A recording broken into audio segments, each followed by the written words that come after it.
It's hard to believe that October is here.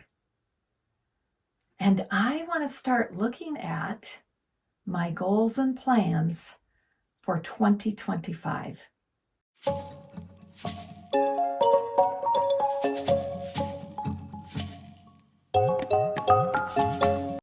Hello everyone, this is Andrea with Revitalizing Your Health, and today I want to talk about goal planning. And I know I've talked about some of that in the past, and I just want to bring it up again. It's going to be October here, and that means we have another quarter left in this year. It's hard to believe that this year is almost over. And if it goes as fast as the last 3 quarters, it will be just like the snap of my finger. To me, it's not too early to start planning for 2025. Now, a lot of times people make New Year's resolutions, but what I want to be doing is I want to be setting goals and plans that I want to accomplish in 2025, and I want to start thinking about that now. And I want to be able to write it down. If we don't write it down, it doesn't become reality. And with writing it down, I also want to put time limits on it. And I want to write steps out on how I'm going to accomplish those things. And I want to make sure that every goal that I write, it is specific. You know, we might say, oh, I want to get out of debt. Well, that's like a goal, but what is it that is more specific than that? Maybe it is that I want to pay off this credit card, or I want to pay off my mortgage, or I want to pay off my car. And as you write that goal, then write by when you want to have that paid off. And that would be a goal that you can plan for. The other thing is there might be some habits you want to change or habits that you want to implement into your life. Well, I encourage you to write down those habits that you would like to implement starting in January of 2025. Maybe you're already kind of dabbling in it now, but make a real goal starting January 2025 of the habit you're wanting to do, the way you want to achieve it, and how long you want to give yourself to achieve it. And also, it's really good to have with that a reward for when you achieve that goal of something that you want to do. Maybe you want to go celebrate by going out to eat with friends or a spouse or the family. Or maybe you want to reward yourself with going on a bike ride. Well, that might be hard to do in January, but you need to come up with something that you enjoy doing and make that a reward for accomplishing that goal. A reward for me, I would love to do is go for a hike in the mountains in the snow. I love to do that. So make it what you would like to do.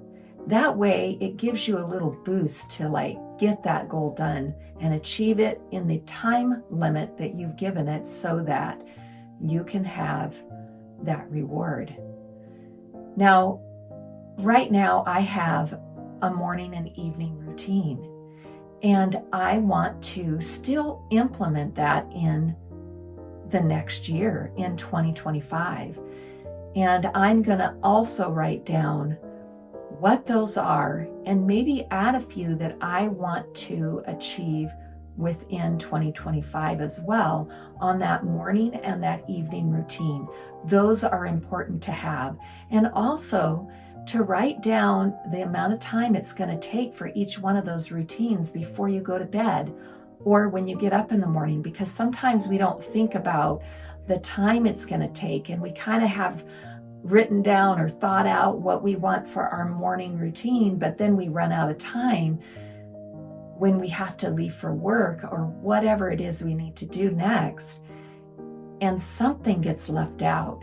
So I'm going to be writing down the amount of time it's going to take for each thing. So if I want to be in bed by 8:30 in the evening, what time do I need to be starting my evening routine in order for me to be in bed by 8:30?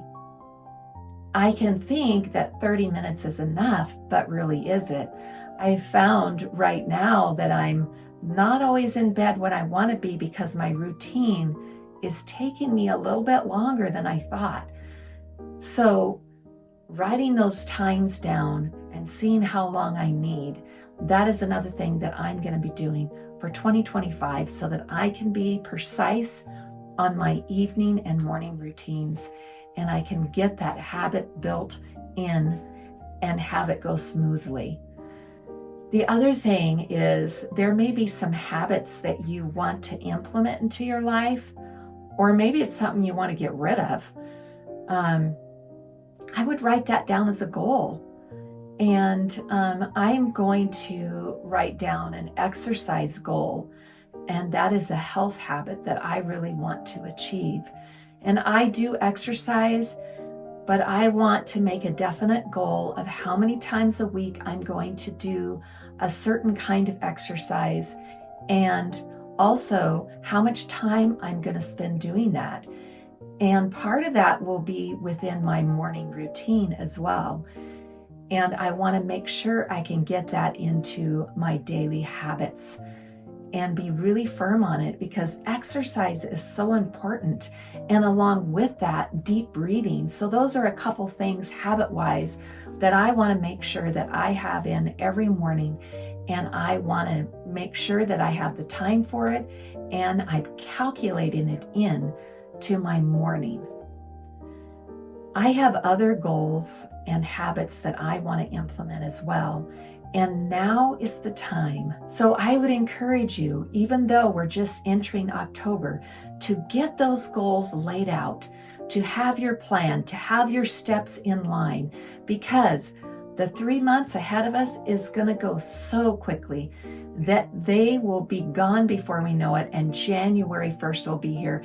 And if we have that solid plan, we will be ready to just roll out 2025 with success, and we will be able to grow in our new habits. We will be able to achieve our goals if we have a plan. And so I encourage you to start making that plan today. And I know that I'm going to be doing that. And if you have any questions or would like some help in any way that I can encourage you or pray for you, please reach out to me. I would love to be there for you through this journey of making those goals and plans. And let's get to work today. And until next time, keep healthy and God bless. If in any way you have been blessed by this video, please share, like, and subscribe to help me grow. And in advance, thank you.